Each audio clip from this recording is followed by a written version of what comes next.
Gomu no Mi bukanlah buah setan sembarangan.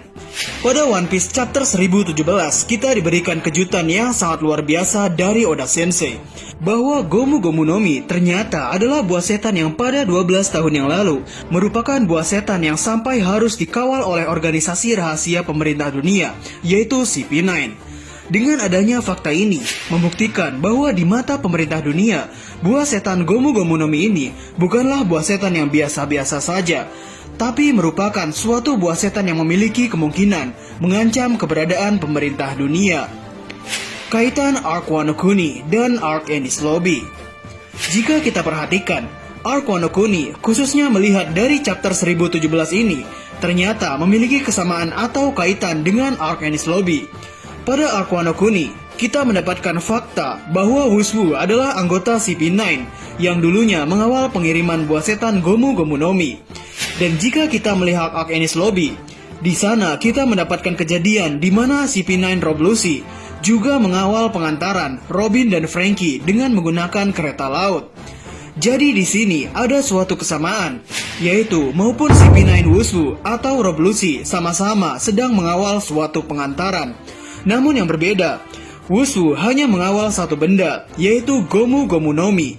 Namun Rob Lucci mengawal dua hal, yaitu Robin dan Franky. Pada Arc Enies Lobby, Robin adalah wanita yang disebut oleh CP9 sebagai wanita yang mampu membangkitkan Pluton. Dan sedangkan Franky, pada Arc Enies Lobby, Franky adalah orang yang malah membakar blueprint Pluton. Dengan hal ini, Franky bisa dikatakan merupakan penghambat dari sosok Robin yang bisa membangkitkan Pluton.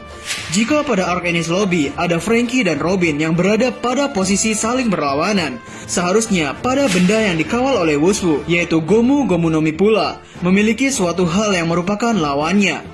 Ya, hal itu sudah ada. Lawan alami dari Gomu Gomu no Mi adalah Goro Goro no Mi, atau buah setan logia listrik milik Enel. Pluton dan menghilang tanpa sisa. Dijelaskan oleh Crocodile bahwa senjata kuno Pluton dapat menghancurkan seluruh negeri tanpa sisa.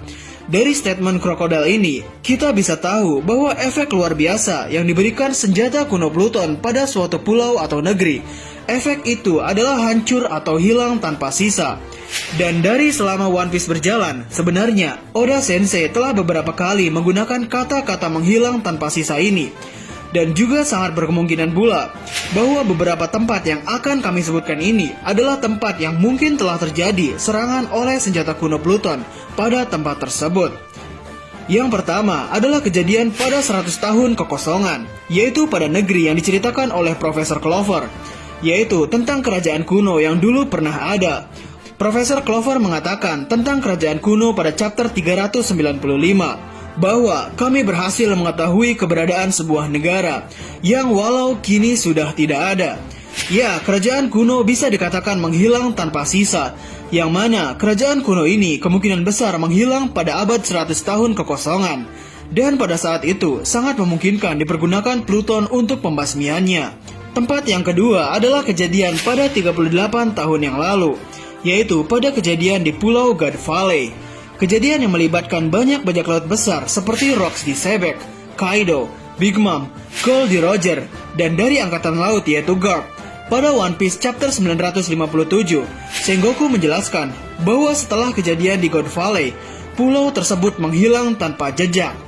Jadi, pada kejadian ini pula cukup berkemungkinan juga akan adanya penggunaan senjata kuno Pluton. Lalu tempat ketiga adalah kejadian pada Pulau Angel pada Arc Skypiea. Pada kejadian itu, Enel telah berhasil menerbangkan kapal Maximnya, dan dengan menggunakan kapal Maxim itu, Enel bisa melancarkan serangannya dengan secara maksimal, yang mana serangan petir itu terlihat seperti bola hitam yang sangat besar. Dan ketika bola hitam itu meledak pada Pulau Angel, yaitu kampung halaman para warga Skypiea, pulau tersebut hilang tanpa bekas. Jadi dengan hal ini akan muncul suatu teori, yaitu apakah Maxim adalah Pluton?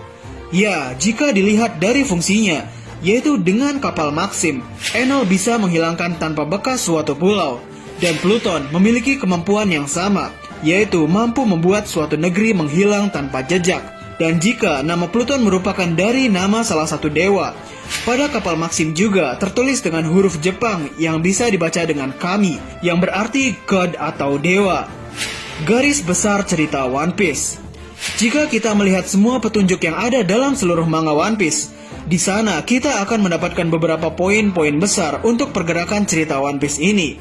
Yaitu poin yang pertama adalah akan terjadinya perang yang besar ketika One Piece ditemukan. Lalu akan ada waktunya untuk aktifnya senjata kuno. Poin selanjutnya adalah akan terjadi kehancuran pada Pulau Manusia Ikan. Lalu tentang akan hilangnya sistem penguasa yang ada saat ini. Kemudian akan datangnya daun atau fajar pada dunia. Dan yang terakhir adalah akan terlahirnya lautan All Blue. Secara spesifik dikatakan oleh Shirohige sebelum ia meninggal bahwa akan terjadinya perang besar yang akan melibatkan seluruh dunia. Lalu akan hancurnya Marijoa dan Redline sebagai hancurnya simbol pengkekangan, yang mana hal ini adalah lawan dari kebebasan. Pada saat Redline hancur, Pulau Manusia Ikan yang berada di bawah Redline akan juga mendapatkan efeknya. Dan hal ini pula akan mewujudkan ramalan yang dikatakan oleh Madame Charlie, yaitu tentang Pulau Manusia Ikan akan hancur di tangan Luffy si topi jerami. Dan ketika Pulau Manusia Ikan hancur, kekuatan Poseidon milik Shirahoshi akan dikerahkan untuk mengangkut warga manusia ikan menuju arah matahari dengan menggunakan kapal Noah. Dan ketika peperangan yang melibatkan seluruh dunia yang membela kebebasan atas pengkekangan atau pemerintahan dimenangkan oleh pihak Luffy, maka saat itulah fajar atau daun akan menyinari dunia. Dan karena Redline pun telah hancur, akan terjadi juga pertemuan antara 4 lautan yang selama ini terpisah. Dan itulah lautan All Blue. Jadi itulah kira-kira tentang garis besar cerita akhir One Piece. Dan untuk mewujudkan hancurnya Redline yang sebesar itu, kami pikir perlu senjata yang memiliki daya hancur yang sangatlah kuat juga. Ya, itu adalah senjata kuno Pluton. Dan jika kita saat ini asumsikan bahwa Pluton adalah kapal Maxim yang memiliki dasar elemen listrik pada serangannya, mungkin Redline bisa dihancurkan dengan teknik Raigo milik Enel dengan Maximnya. Namun hal ini tidak akan sesuai dengan ramalan Madame Charlie yang meramalkan bahwa Luffy lah yang akan menghancurkan Pulau Manusia Ikan.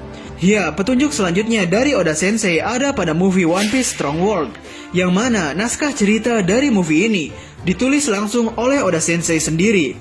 Pada akhir film ini, Luffy terlihat menghabisi Kinjishi no Shiki dengan menggunakan teknik yang bernama Gomu Gomu no Giganto Toru Aksu, yang mana artinya adalah kapak Thor raksasa. Dan pada serangan itu juga terlihat ada elemen listrik yang bercampur pada serangan Luffy ini. Perlu diingat lagi bahwa film Strong World adalah film yang naskah ceritanya ditulis oleh Oda Sensei, dan pada movie ini memiliki adegan akhir seperti ini. Jadi ada kemungkinan Oda Sensei akan menggunakan nuansa yang sama dalam bagian akhir untuk cerita manga One Piece ini.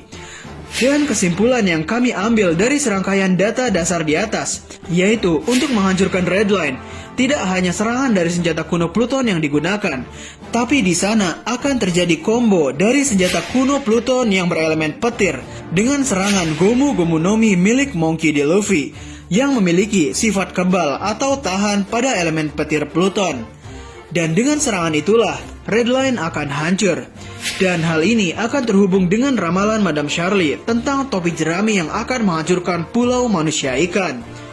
Jadi secara kesimpulan, Gomu Gomu no Mi yang dikawal oleh Wushu memanglah merupakan buah setan yang sepertinya sangat berbahaya, yang mana hal ini mungkin diketahui oleh kelima Gorosei. Dan karena hal ini pula, Gorosei terlihat akan menghapus beberapa orang yang memiliki kaitan dengan senjata kuno. Karena para Gorosei sudah seharusnya tahu tentang bagaimana berbahayanya senjata kuno, dan juga tentang bagaimana berbahayanya potensi dari kekuatan buah setan Gomu Gomu no Mi. Jadi itulah pembahasan dari kami tentang Gomu Gomu no Mi dan senjata kuno Pluton. Bagaimana menurut nakama semuanya? Silahkan tulis pendapat atau koreksi nakama semua di kolom komentar di bawah.